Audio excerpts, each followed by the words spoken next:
Hello everyone, welcome back to our channel English माध्यम के platform पे मैं हूं आपकी एडुकेटर प्रियंका ठाकुर और हम सॉल्व कर रहे हैं एडिटोरियल बेस्ड प्रैक्टिस एक्सरसाइज।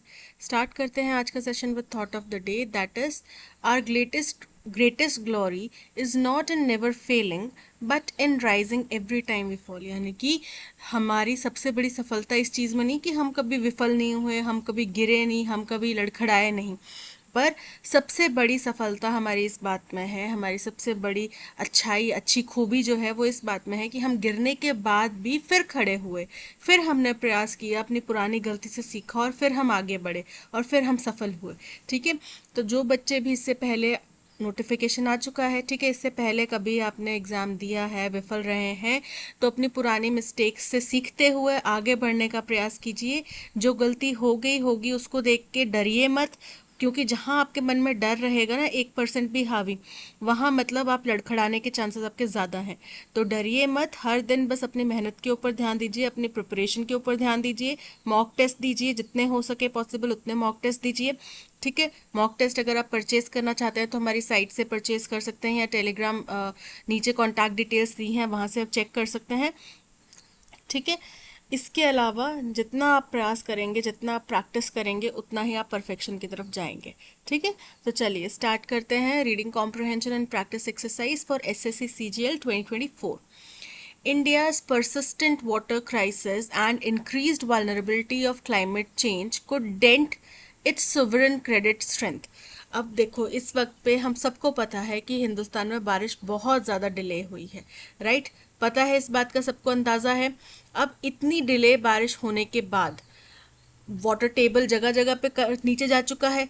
जितना अप्रोप्रिएट होता है, जितना रिक्वायर्ड मात्रा में होता है वाटर टेबल की रिक्वायरमेंट, उससे नीचे जा चुका है, राइट? इसी के साथ साथ में जो एक और परेशानी है कि वाटर टेबल रिन्यू नहीं हो रहा, रेन वाटर हार्वेस्टिंग सिस्टम हम लगा नहीं रहे। ठीक है, तो क्या होगा? Water crisis पनपेगा। दिल्ली की हालत देखी है, आतिशी जो है वो भूख हड़ताल में बैठी हुई है पानी के क्राइसिस को लेके। उधर हरियाणा भी मांग कर रहा है कि भाई हमें भी पानी चाहिए, हमारे पास भी नहीं है। और हिमाचल जहाँ से सबको पानी सप्लाई होता है वो कह रहा है कि हमारे पास खुद पानी नहीं है, क्योंकि बारिशें नहीं हुई हैं। अब जाके बारिश होने लगी है तो अब धीरे धीरे वाटर लेवल बढ़ेगा, तो उनके जो डैम्स में वाटर स्टोर्ड है उसके बाद में उसको निकालेंगे तो जाके होगा पानी। तो हो क्यों रहा है ये सब? क्लाइमेट चेंज की वजह से। तो बोल रहे हैं हिंदुस्तान में जो लगातार बना हुआ वाटर संकट है, वाटर क्राइसिस है, इंक्रीज्ड वल्नरेबिलिटी, इसका रिस्क जो है और बड़ा हो गया है टू क्लाइमेट चेंज की वजह से कुछ डेंट। अब ये क्या कर सकता है? डेंट कर सकता है, क्षति पहुंचा सकता है हमारा जो सोवरेन क्रेडिट है। सोवरेन क्रेडिट मतलब कि क्या, कि हम जो अपने कर्ज हैं उनको, उनसे मुक्ति पा सकते हैं। किसी भी देश की जो कैपेबिलिटी है कि वो अपने किसी भी कर्ज से मुक्ति पा सकते हैं और खुद के बेसिस पे कुछ काम कर सकते हैं, उसके ऊपर ये क्या करेगा? डेंट लगाएगा उसके ऊपर, ये उसको कम कर देगा। At a time when the country is gearing up to be the world's third largest economy, और वो भी उस समय में जब देश जो है तीसरी सबसे बड़ी इकोनॉमी बनने के लिए तैयारी कर रहा है। The rare use of this non economic metric is especially pertinent given the difficulties people face in several cities. बोल रहे हैं कि ये जो नॉन इकोनॉमिक मतलब कि पानी से हमारी इकोनॉमी के ऊपर क्या संकट पड़ेगा। अब आप में से कई लोग सोच रहे होंगे कि इससे हमारे कर्ज के ऊपर क्या संकट पड़ेगा।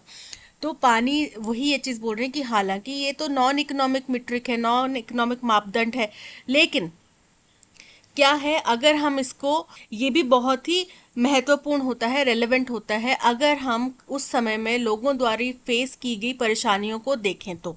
ठीक है, कुछ शहरों में एंड टाउन्स दिस समर, अब इससे होगा क्या? पानी का संकट है, पानी से चलने वाली चीज़ें, मशीनरी, कुछ ऐसी टेक्नोलॉजी जो पानी के ऊपर डिपेंडेंट है, वो कैसे चलेंगी? अगर वो नहीं चल पाएंगी तो हम सप्लाई क्या करेंगे, और फिर हमारी इकोनॉमी क्या होएगी? ठप होने की कगार पर पहुंच जाएगी। with meteorologists warning for of more exacting heat waves in the coming years। और meteorologist जो है मौसम विज्ञानी, उन्होंने और ज़्यादा exacting मतलब कठिन, और ज़्यादा कठिन हीट वेव्स की आने वाले सालों में चेतावनी दी है। Water security would be critical to the country's economic ambition, तो हमारे देश के जो भी इकोनॉमिक महत्वाकांक्षा हैं उनके लिए वाटर सिक्योरिटी बहुत ज़्यादा ज़रूरी है। Any drop in water supply could disrupt operations in farms and factories, Moody's has said. Moody क्या है? एक रेटिंग एजेंसी है इंटरनेशनल स्तर पर। तो बोल रहे हैं कि अब अगर पानी के सप्लाई में कुछ भी कमी आती है तो इससे हमारे फार्म, कृषि प्रधान जो ऑपरेशंस है, कृषि प्रधान जो हमारा कार्य है वो सब डिसरप्ट होएगा, उस सब में बाधा पड़ जाएगी, और जो फैक्ट्रीज हैं उनमें बाधा पड़ जाएगी। अब आप समझ पाए कि ऐसे समय पे जब हम अपनी तीसरी इकोनॉमी बनने का, वर्ल्ड थर्ड लार्जेस्ट इकोनॉमी बनने की बात कर रहे हैं, उस समय पे हमारे सिवरन क्रेडिट के ऊपर कैसे ये खतरा बन रहा है, ये जल संकट। ठीक है, अभी हम इंसानों की बात नहीं करें कि हमारे लोगों के ऊपर कैसे खतरा, उसकी बात नहीं करी, अभी हमने सिर्फ अपने देश की बात करी है कि हमारे देश के ऊपर कैसे ये खतरा बन रहा है। इसीलिए मैं बार बार अपने जब भी हम ऐसा कोई आर्टिकल डिस्कस करते हैं, मैं बार बार आप लोगों से रिपीटेडली रिक्वेस्ट करती हूँ कि plant more and more trees, जितना पॉसिबल हो सके। जो बच्चे गांव देहात के इलाकों में रहते हैं, आप लोगों के पास में खेत खलियान होंगे, आप वहाँ पे पेड़ क्योंकि कटते भी हैं, नए लगाए भी जाते हैं। ठीक है, तो कटने की गति ज़्यादा तेज़ होती है, नए लगाने की गति कम होती है। तो आप अपने गाँव खलिहानों में, अपने खेत खलिहानों में ज़रूर पेड़ लगाएं। अपने जन्मदिन की ये प्रथा बना लीजिए। केक काटने से बेहतर है, हम अक्सर बात करते हैं ना कि पश्चिमी सभ्यता है, तो केक काटना तो पश्चिमी सभ्यता है ना। हम क्यों ना प्लांट लगा के उसको स्वदेशीकरण कर दे, जन्मदिन के एक नया तरीका इख्तियार करें, जिससे क्या हो सकता है दुनिया में लोग इस पेड़ लगाने के तरीके को एक नया न्यू ट्रेंड बना लें। ठीक है, तो आप सब लोग पेड़ ज़रूर लगाइए, और जो भी बच्चे ये काम करते हैं ज़रूर हमारे साथ अपनी फ़ोटो या वीडियो शेयर करें। ठीक है, this the firm has cautioned can precipitate a rise in food prices। तो बोल रहे हैं इसकी वजह से, इसी फर्म ने, मूडीज ने चेतावनी दी है कि क्या हो सकता है, प्रेसिपिटेट मतलब तेजी हो सकती है, किस चीज में, फूड प्राइस राइज में तेजी हो सकती है, and lead to a decline in people's real income, और लोगों की जो वास्तविक आमदनी है उसमें कमी आ सकती है। The agency identifies coal fired power generation and steel production as the industrial sectors most vulnerable to water stress. Industry ने, इस कंपनी ने कहा है, मूडीज ने कहा है कि कोल से चलने वाली पावर जनरेशन जो प्लांट्स हैं या फिर स्टील प्रोडक्शन प्लांट्स हैं, वो ऐसा इंडस्ट्रियल सेक्टर है जिसके ऊपर इस जल संकट का सबसे ज़्यादा प्रभाव पड़ेगा।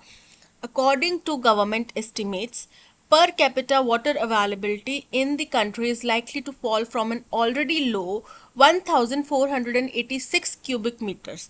बोल रहे हैं सरकारी आंकड़ों के अनुसार, सरकारी अंदाजों के अनुसार जो प्रति व्यक्ति पानी अवेलेबल है हमारे देश में मौजूद है, वो कम हो जाएगा, जो ऑलरेडी कम है। अभी कितना है, 1486 क्यूबिक मीटर्स है, इससे भी कम हो जाएगा।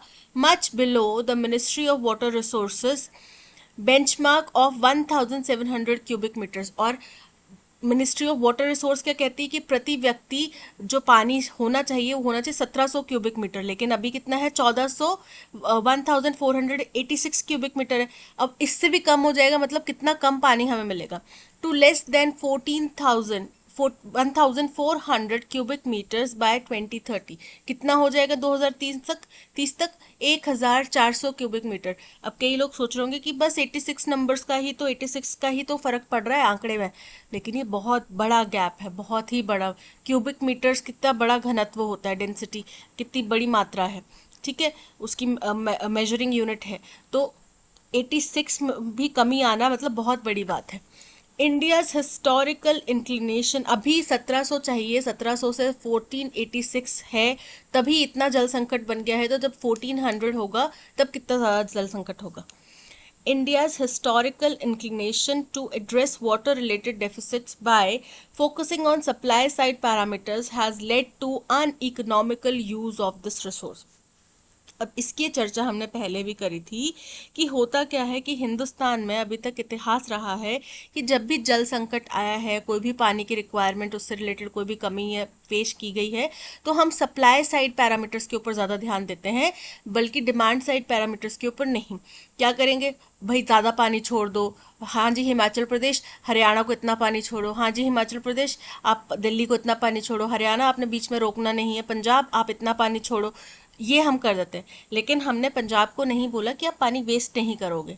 आप अपने वहाँ पे चेक करो कि कहीं नलकों में, टंकियों में ओवरफ्लो तो नहीं हो रहा, गाड़ियों को तो नहीं धोया जा रहा। अपने यहाँ पे आप रेन वाटर हार्वेस्टिंग सिस्टम लगाओ। और मेरा तो ये मानना है कि जो भी सरकारी संस्थान है, स्कूल, कॉलेजेस, ऑफिसेस, इन सभी में रेन वाटर हार्वेस्टिंग सिस्टम होना चाहिए। ठीक है, सरकार अपनी तरफ से पहल करेगी तो लोग उसको देखा देखी ज़रूर आगे आएंगे, राइट। तो अनइकोनॉमिकल यूज, और इसकी वजह से क्या होता है, क्योंकि हम हमेशा सप्लाई साइड पैरामीटर्स को ध्यान देते हैं, तो इससे क्या होता है, जो इस रिसोर्स का अनइकोनॉमिकल यूज है वो बहुत ज़्यादा खराब हो जाता है, बहुत ज़्यादा हो जाता है उसका। Especially the over utilisation of ground water, खास तौर पे ग्राउंड वाटर का ओवर यूटिलाइजेशन जो है वो बहुत ज़्यादा बढ़ गया है।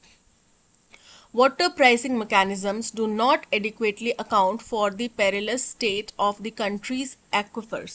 बोल रहे हैं कि जो हम यहाँ पे वाटर प्राइसिंग मैकेनिज्म लगा रहे हैं, वाटर के ऊपर कीमतों का चयन कर रहे हैं, वो काफ़ी नहीं है। जो हमारे एक्विफर्स हैं उनकी जो कमी, उनकी जो खराब स्थिति है, खतरनाक स्थिति है, उसकी जिम्मेदारी वो नहीं उठा पाते। अब एक्विफर्स क्या होते हैं? एक्विफर्स वो पत्थर होते हैं जिनमें पानी रिस के जमा होता है, इकट्ठा होता है। ठीक है, उन पत्थरों के अंदर पानी अगर खत्म हो जाएगा तो हम ड्रिलिंग करके भी नहीं निकाल सकते, राइट। तो उनकी स्थिति खराब हो रही है, दैट मीन्स हमारा ग्राउंड वाटर जो है वो कम होता जा रहा है। तो जो हमने इसके ऊपर प्राइसिंग मैकेनिज्म लगाया है वो नाकाफी है। एक्विफर की स्थिति को अकाउंट करना, उसकी जिम्मेदारी लेने के लिए वो नाकाफी है।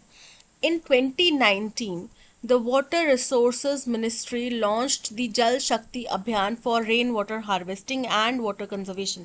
2019 में वाटर रिसोर्सेज मिनिस्ट्री ने जल शक्ति अभियान और रेन वाटर हार्वेस्टिंग सिस्टम के लिए और वाटर कंजर्वेशन के लिए जल शक्ति अभियान की शुरुआत करी थी। Metros such as Delhi, Bengaluru and Mumbai do have laws on using rainwater। Metro city जैसे कि दिल्ली, बेंगलुरु और मुंबई, यहाँ पे कानून, बाकायदा कानून बने हुए हैं रेन वाटर को यूज करने के ऊपर। But by all accounts these have remained on paper. पर सभी के अनुसार ये केवल कागजी कार्रवाई है, कागजों के ऊपर स्याही लिखी हुई है, एक्चुअल एक्शन नहीं हुआ। India's metros do not have any data on buildings with water harvesting structures। अब देखो, बोल रहे हैं बाकायदा कानून है दिल्ली, बेंगलोर और मुंबई जैसे मेट्रो सिटीज़ में, लेकिन इन्हीं मेट्रो सिटीज़ के पास में कोई ऐसा डेटा नहीं है कि कितनी बिल्डिंग्स में वाटर हार्वेस्टिंग सिस्टम लगाया गया है, रेन वाटर हार्वेस्टिंग सिस्टम लगाया गया है। देखो कितनी बड़ी ये विडंबना है कि आपने कानून बनाया, लेकिन आपके पास में कोई इस चीज़ का अप्रूवल लेने की, बिल्डिंग बनती है तो अप्रूवल लिया जाता है ना, कि भाई हमने ये चीज़ बनाई है और इसके अंदर हमने इस तरीके का वाटर हार्वेस्टिंग सिस्टम बनाया है, तो आपके पास डेटा होना चाहिए। पर वो बोल रहे कि डेटा है ही नहीं। State governments and municipal corporations do very little to either incentivize housing societies by linking rainwater harvesting with tax regimes such as property taxes। For example, बोल रहे हैं स्टेट गवर्नमेंट्स जो हैं और म्यूनिसिपल कॉरपोरेशन जो है वो बहुत थोड़ा सा काम करते हैं, मतलब ना के बराबर काम करते हैं हाउसिंग सोसाइटीज़ को इंसेंटिवाइज करने के लिए, यानी कि प्रोत्साहित करने के लिए। अभी किस तरीके का प्रोत्साहन हो सकता है? एक उदाहरण ने दिया कि रेन वाटर हार्वेस्टिंग को हम टैक्स के साथ में जोड़ सकते हैं, जैसे कि प्रॉपर्टी टैक्स के साथ में, कि अगर आपकी सोसाइटी में रेन वाटर हार्वेस्टिंग सिस्टम है तो आपको टैक्स में इतनी रिबेट मिल जाएगी, अगर आप उस पानी का यूटिलाइज कर रहे हैं तो आपको इतनी रिबेट मिल जाएगी। इस तरीके का कुछ सिस्टम होना चाहिए। और penalise builders who do not factor water efficiency in construction projects, और उन बिल्डर्स के ऊपर पेनल्टी लगानी चाहिए जो कि वाटर एफिशिएंसी के लिए कंस्ट्रक्शन, जो भी उनके कंस्ट्रक्शन प्रोजेक्ट हैं उनमें वाटर एफिशिएंसी को ध्यान में नहीं रखते, उन बिल्डर्स के ऊपर पेनल्टी होनी चाहिए, तभी लोग इसको दृढ़ता के साथ में पालन करेंगे। In the next 20 years, India will likely add more than 2,700 million people to its urban population। आने वाले 20 सालों में हिंदुस्तान की आबादी 270 मिलियन से और ज़्यादा बढ़ जाएगी। अर्बन पॉपुलेशन की अगर बात करें, शहरों में हिंदुस्तान की पॉपुलेशन की बात करें तो। Intensifying the competition between businesses and house holds for water. तो अब क्योंकि शहरों की आबादी बढ़ेगी तो शहरों में फिर पानी की खपत भी चाहिए। ठीक है, तो लोगों के बीच में जो है इंटेंसिटी बढ़ जाएगी, जो कंपटीशन है वो बढ़ जाएगा। Conservations on water audits are conversations on water audits are at a nascent stage in industry. बोलते कि भाई वाटर ऑडिट्स के ऊपर जो चर्चा चल रही है वो भी एकदम न्यूनतम स्टेज पर है इस इंडस्ट्री में, अभी न्यूनतम स्टेज पर, अभी शुरुआत है उसकी। The Moody's report could occasion such discussions. अब मूडीज की रिपोर्ट के साथ में क्या हो सकता है, इस तरीके की डिस्कशंस का कारण बन सकता है। For instance, as the International Energy Agency has pointed out, 70% of India's projected electricity generation for 2040 will come from plants not yet commissioned. बोल रहे हैं, उदाहरण के तौर पे इंटरनेशनल एनर्जी एजेंसी ने ये बोला है कि हिंदुस्तान जो 2040 तक बिजली जनरेट करने की बात कर रहा है, उसकी 70% जो बिजली है वो उन प्लांट से आने वाली है जो अभी तक बने ही नहीं हैं।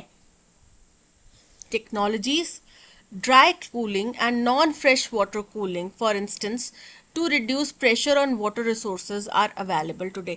तो अभी तक जब अगर वो प्लांट्स बने ही नहीं हैं तो हम क्या कर सकते हैं, नई टेक्नोलॉजी का इस्तेमाल कर सकते हैं। अब इस तरीके की टेक्नोलॉजी जैसे कि ड्राई कूलिंग या फिर नॉन फ्रेश वाटर कूलिंग, यानी कि साफ पानी के ऊपर नहीं निर्भर होने वाली कूलिंग जो है वो मौजूद है। तो इससे हम क्या कर सकते हैं, जब अपने नए पावर प्लांट्स बनाए तो उनमें इन टेक्नोलॉजीज का इस्तेमाल कर सकते हैं, जिससे कि पानी के ऊपर दबाव कम होगा, पानी का एनर्जी प्रोडक्शन में इस्तेमाल कम होगा। ठीक है। Moody's warning should push policymakers to arrive at innovative ways for ensuring sustainable use of water. अब मूडी की जो चेतावनी है उससे पॉलिसी मेकर्स को प्रोत्साहन मिलना चाहिए, पुश मिलना चाहिए कि वो कुछ इनोवेटिव मतलब नए नए विकास वाले तरीके इख्तियार करें, जिससे कि सब पानी का सही ढंग से सदुपयोग जो है, टिकाऊ उपयोग जो है वो सुनिश्चित किया जा सके।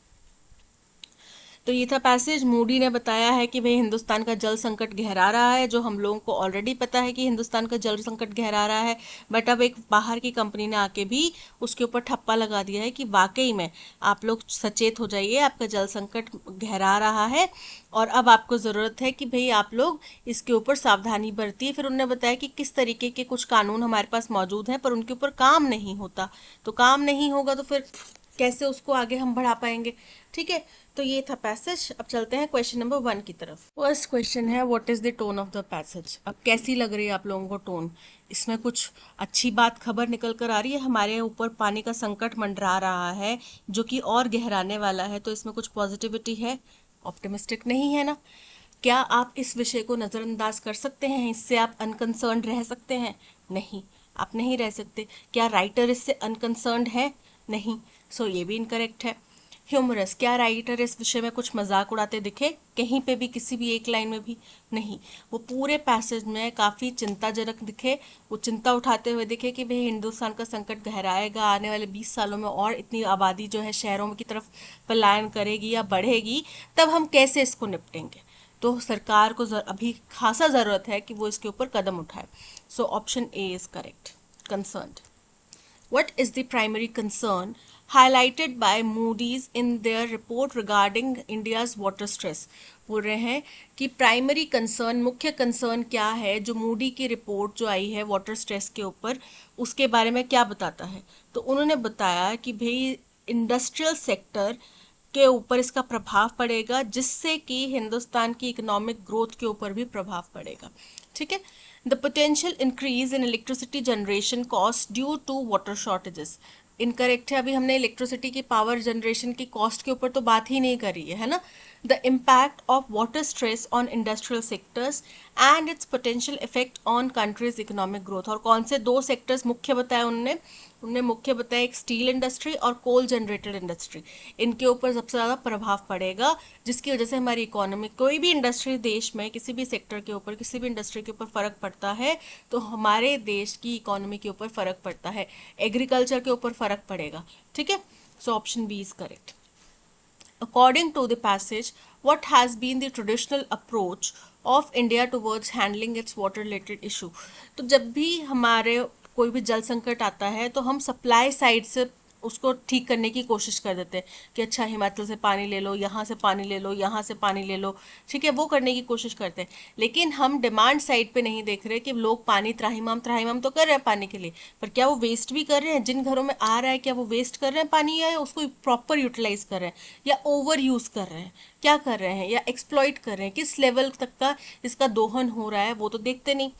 enhancing water distribution networks across urban and rural areas, तो water distribution networks के ऊपर हम ध्यान नहीं देते, focusing on supply side parameters such as increasing the total water supply, option B is correct. What potential policy action is suggested by Moody's report to address water stress in India? बोल रहे हैं कि क्या संभावित policy बताई है Moody ने कि भाई इससे हम ये काम कर सकते हैं। तो उन्होंने बोला कि नई टेक्नोलॉजीज जैसे कि ड्राई वाटर कूलिंग या फिर नॉन फ्रेश ड्राई कूलिंग या नॉन फ्रेश वाटर कूलिंग जो है, इस तरीके की टेक्निक्स मौजूद हैं। वो भी तब जब हमारे 70% जो हमारा 2040 का टारगेट है कि हमने इतनी एनर्जी जनरेट करनी है, जैसे कि कितने किलो वॉट की एनर्जी हमने जनरेट करनी है, तो उसका 70% अभी तक उन प्लांट से आना है जो कि अभी तक बने ही नहीं है। तो अब नए बनाएंगे, जैसे पुराना प्लांट है कोई बना हुआ है, उसको ऑलरेडी बने हुए प्लांट को शट डाउन करके नई टेक्नोलॉजी उसमें इम्प्लीमेंट करना डबल खर्चा है। लेकिन कोई अभी बना ही नहीं है, उसमें आप पहली दफ़ा ही नई टेक्नोलॉजी इंट्रोड्यूस कर दीजिए तो वो ज़्यादा बेहतर टेक्निक होगी। तो इसका उनने क्या बोला कि भाई हमें नई टेक्नोलॉजीज का इस्तेमाल करना चाहिए और इनोवेटिव मेथड्स यूज़ करने चाहिए वाटर के टिकाऊ इस्तेमाल के लिए। Increasing the price of water to reflect its scarcity and value, incorrect है। पानी की अभी कीमत कितनी है? 200-300 रुपए महीने का बिल आता है या 2 महीने का बिल आता है ना? क्या ज़्यादा से ज़्यादा कितनी, अब एकदम से 10,000 तो नहीं बढ़ाने वाले, लिमिट में ही बढ़ाएंगे। क्या वो बढ़ा के लोगों, फिर वो बढ़ा के क्या लोग उसको कम कर देंगे कंज्यूम करना? लोगों को और हो जाएगा, इतना बिल देते तो हैं तो यूज़ करो धड़ल्ले से, हम क्यों बचाएं, right? enforcing existing laws on water conservation more strictly, incorrect है। adopting new technologies and innovative methods for sustainable water use, option C is correct. What is the main theme of the passage? advances in renewable energy, renewable energy में कितना हम आगे बढ़ रहे हैं उसके ऊपर था पैसेज, इनकरेक्ट है। Economic impacts of technological innovation, कि टेक्नोलॉजिकल इनोवेशन, टेक्नोलॉजी में जो हम नए नए आविष्कार करते हैं तो उसका इकोनॉमिकली क्या प्रभाव पड़ेगा, इनकरेक्ट है। Government policies on property taxes, government की क्या पॉलिसीज होनी चाहिए प्रॉपर्टी टैक्सेस के ऊपर, नहीं। Water scarcity and it's implication for India, option D is correct, कि पानी की जो कमी है और उसका हिंदुस्तान के ऊपर पड़ता हुआ प्रभाव, इसकी चर्चा हमने करी। सो option D is correct. 2 decades apart, 2 दशक की दूरी पर, India again run into Australia in a world cup final, Hindustan फिर से आज ऑस्ट्रेलिया के साथ में वर्ल्ड कप फाइनल में खड़ा है। And the result was same, और रिजल्ट भी सेम ही था।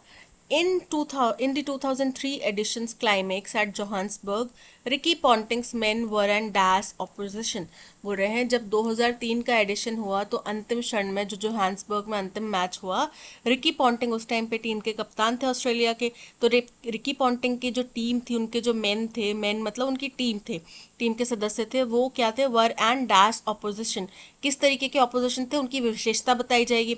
ऑपोजिशन क्या हो गया, नाउन हो गया, नाउन की विशेषता बता रहे हैं, यानी कि क्या आ जाएगा, एडजेक्टिव आ जाएगा। The latest summit clash at Ahmedabad's Narendra Modi Stadium proved no different as Pat Cummins and his men remained equally dash.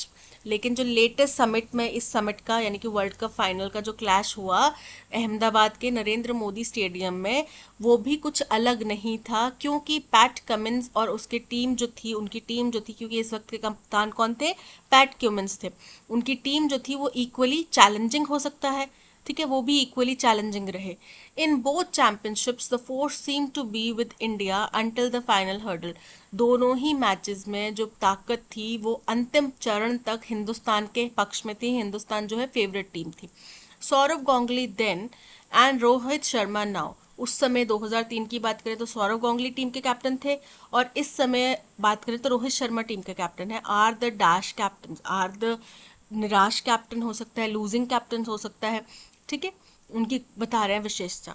The main in blue were in terrific form all through this world cup, main in blue यानी कि हिंदुस्तान की team को बोलते हैं, क्यों बोलते हैं, क्योंकि उनकी ब्लू जर्सी है, ठीक है। तो मेन इन ब्लू जो थी यानी कि हिंदुस्तान की टीम जो थी वो बहुत ही शानदार फॉर्म में थी पूरे वर्ल्ड कप के दौरान में। The batters and bowlers had this dash of invincibility, उनके पास में कुछ प्रतिभा थी इनविंसिबिलिटी की। इनविंसिबिलिटी मतलब कि अजय, अदम्य। 10 matches were won on the trot and even Australia was dash in the early part of the campaign. बोल रहे हैं कि 10 मैचेस लगातार उन्होंने जीते हैं और उन्होंने ऑस्ट्रेलिया को भी शुरुआती चरण में इस कैंपेन के वर्ल्ड कप के शुरुआती चरण में ऑस्ट्रेलिया को भी हराया होगा, ठीक है। तो उन्होंने उसको भी हराया है। In the 2003 edition's climax at Johannesburg, Ricky Ponting's men were dash opposition. किस तरीके का ऑपोजिशन था? फर्स्ट है ओवरवेलमिंग, तो ओवरवेलमिंग ही होगा। ओवरवेलमिंग का मतलब होता है बहुत मजबूत, बहुत शक्तिशाली, ठीक है, डराने वाला थोड़ा, तो ओवरवेलमिंग था। अलार्मिंग मतलब चिंताजनक था। वार्मिंग, वार्मिंग मतलब बड़ा ही गर्म जोशी वाला, गर्म होने वाला था। प्रॉस्पेरिंग, प्रॉस्पेरिंग मतलब फलता फूलता, तो वो फलता फूलता ऑपोजिशन नहीं था, ओवरवेलमिंग ऑपोजिशन था। Option A is correct. The latest summit clash at Ahmedabad's Narendra Modi Stadium proved no different as Pat Cummins and his men remained equally first है अकाउंटेबल। अकाउंटेबल मतलब जिम्मेदार, तो वो जिम्मेदार थे, वो हमारी हार या जीत के जिम्मेदार थे नहीं। इनडोमिटेबल, इनडोमिटेबल मतलब अजय, अदम्य, तो वो इक्वली इनविंसिबल रहे होंगे, अजय रहे होंगे, so option B is correct. Accountable, again शायद ये वर्ड 2 बार लिख दिया गया है। और कल्पेबल, कल्पेबल का मतलब होता है अगेन जिम्मेदार होना या दोषी होना किसी चीज का, तो यहाँ पे इनडोमिटेबल है। Saurav Ganguly then, Rohit Sharma now are the dash captains, are the anguished, anguished मतलब निराश, तो वही थे दोनों निराश कैप्टन जिनको निराशा हाथ लगी। Enriched, enriched मतलब किसी चीज से भरपूर, समृद्ध होना। Augmented मतलब बढ़ना। और far-fetched, far-fetched मतलब कुछ ज्यादा बढ़ा चढ़ा के बताया हुआ, तो यहाँ पे anguished वो निराश कैप्टन्स थे। The men in blue were in terrific form all through this World Cup. The batters and bowlers had this dash of invincibility. Blunt, blunt मतलब होता है किसी चीज को निष्क्रिय करना। Immense, immense मतलब बहुत सारा। Ode, ode मतलब कोई विक्ट्री गीत, कोई पोयम, तारीफ की पोयम। Aura, aura मतलब उनका जो गुण था, वातावरण था, उनके अंदर से जो एनर्जी आ रही थी वो इनविंसिबिलिटी की आ रही थी, अदम्यता की आ रही थी कि उनको जीत नहीं सकते। So option D is correct. 10 matches were won on the trot and even Australia was dash unrestrained. Unrestrained मतलब होता है अनियंत्रित। स्पेसिफाइड, स्पेसिफाइड मतलब कुछ चीज स्पष्ट करना, किसी चीज को विशेष रूप से रिप्रेजेंट करना। एफिलिएटेड, एफिलिएट मतलब संबंध होना। और वैंक्विश्ड, वैंक्विश्ड मतलब हराना, तो यहाँ पे हमने ऑस्ट्रेलिया को भी हराया था शुरुआती मैचेस में, सो option D is correct.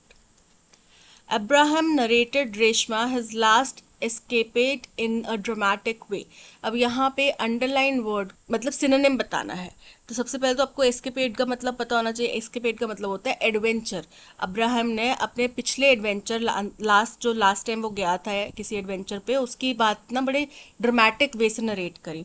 Exertion, exertion मतलब किसी चीज के ऊपर जोर लगाना। ऑर्डियल, ऑर्डियल मतलब कोई लंबा, बड़ा ही अनप्लेजेंट सा लंबा सा एक्सपीरियंस। एडवेंचर, एडवेंचर मतलब कुछ साहसिक आपने कुछ कार्य किया हो, वो एडवेंचर होता है, ठीक है। एस्केप, एस्केप मतलब बच के निकलना, तो यहाँ पे वो एडवेंचर की बात कर रहा था। Option C is correct. The chef's culinary creations were infused with a distinctive dash that set them apart from typical restaurant fare. बोल रहे हैं जो शेफ था उसकी जो कलनरी स्किल थी, किस तरीके से, कलनरी स्किल क्या होता है मतलब जो कुकिंग के बाद में रिप्रेजेंटेशन होता है और कुकिंग होती है, वो सब क्या होता है कलिनरी स्किल्स। तो उसकी जो कलनरी क्रिएशन थी वो इन्फ्यूज थी, वो भरी हुई थी किस चीज से? डिस्टिंक्टिव, डिस्टिंक्टिव मतलब विविध, अलग तरीके का। अब अलग तरीके का क्या था? सबसे पहला वर्ड है फ्लेयर। फ्लेयर मतलब होता है रोशनी डालना। फेयर, फेयर मतलब होता है जस्टिस की बात करते कि दिस इज नॉट फेयर, वो वाला फेयर। फ्लेयर कोई शब्द नहीं होता। और फ्लेयर, फ्लेयर मतलब होता है स्पेशल एबिलिटी, तो डिस्टिंक्टिव एबिलिटी थी उसके अंदर।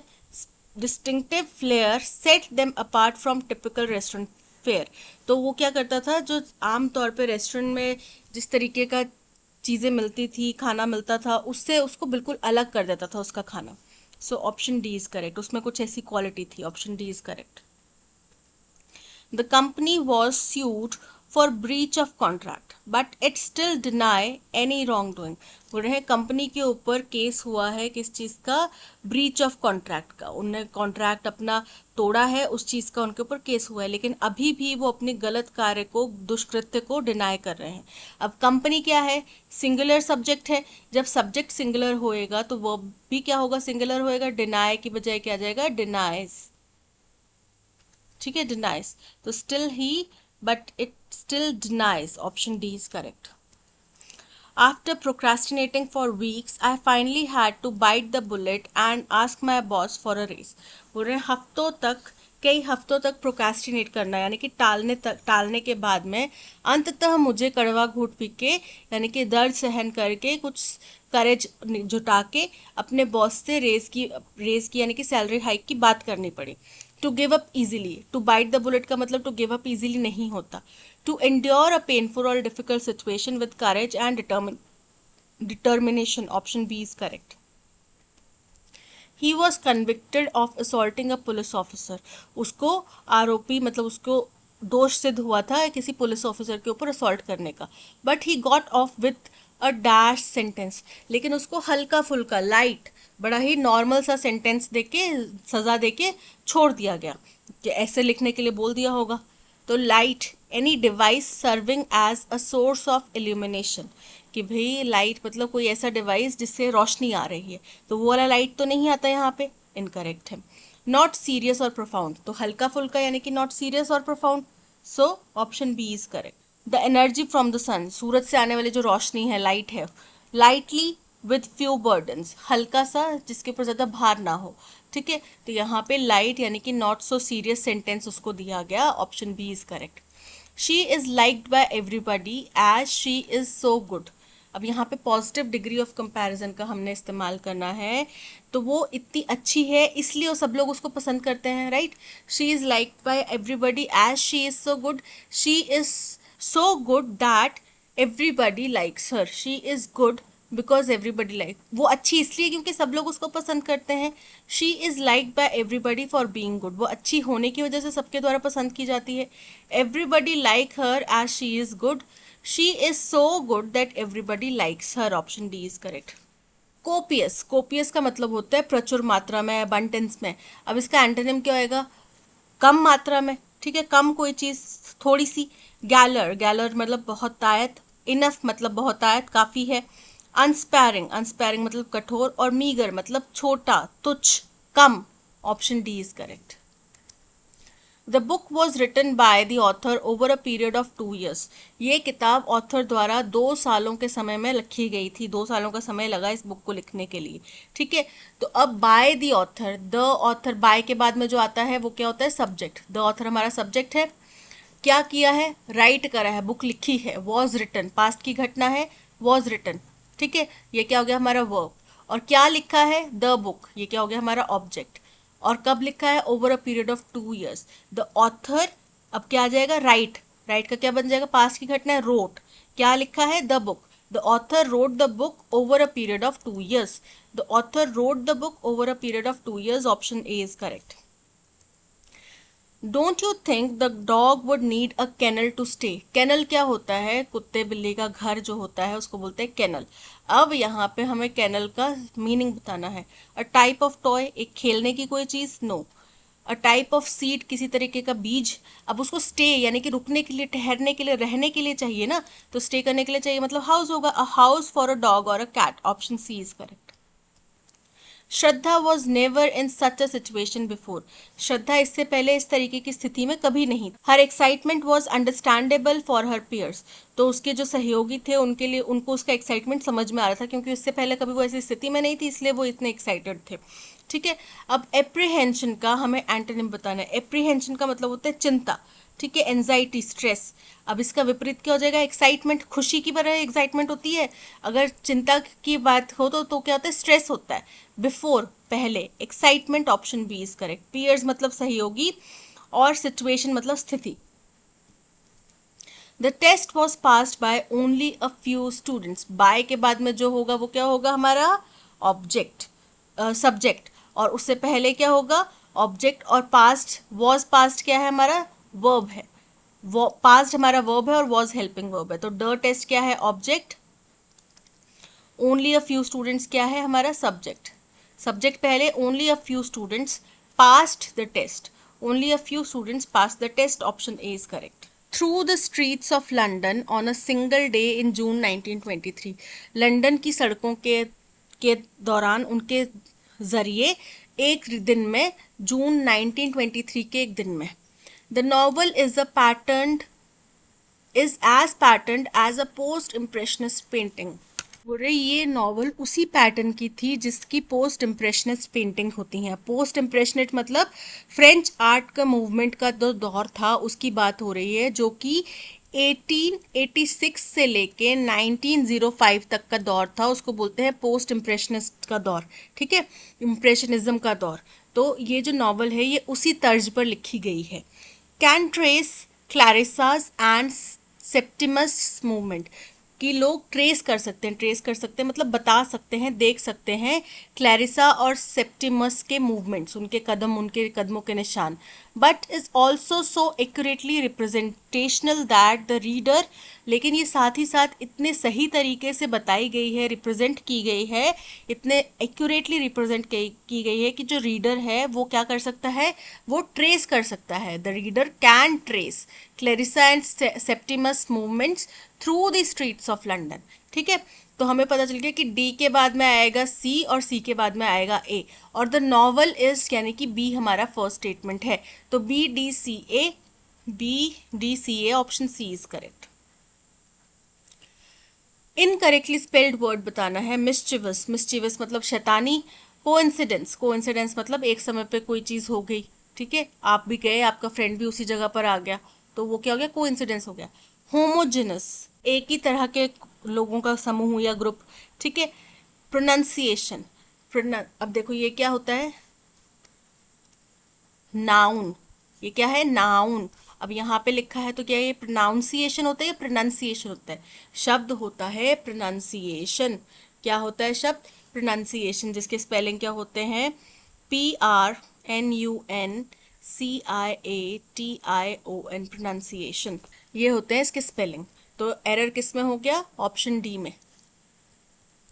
Getting the long awaited promotion is a milestone in her career.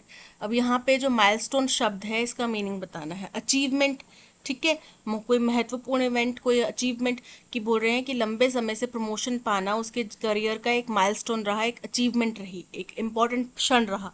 Burden मतलब बोझ, बोझ तो नहीं था। वंडर, वंडर मतलब कि कुछ अचंभित रहना। मिसहैप मतलब कुछ दुर्घटना होना, तो यहाँ पे वो उसके जिंदगी का इम्पॉर्टेंट इवेंट, ऑप्शन बी था। Mr. Arvind was accused of beating up before the students in the class. Beating up before नहीं होता, beating up on होता है, यानी कि जो मिस्टर अरविंद थे उनके ऊपर आरोप लगा था कि उन्होंने किसी के ऊपर हिंसा करी।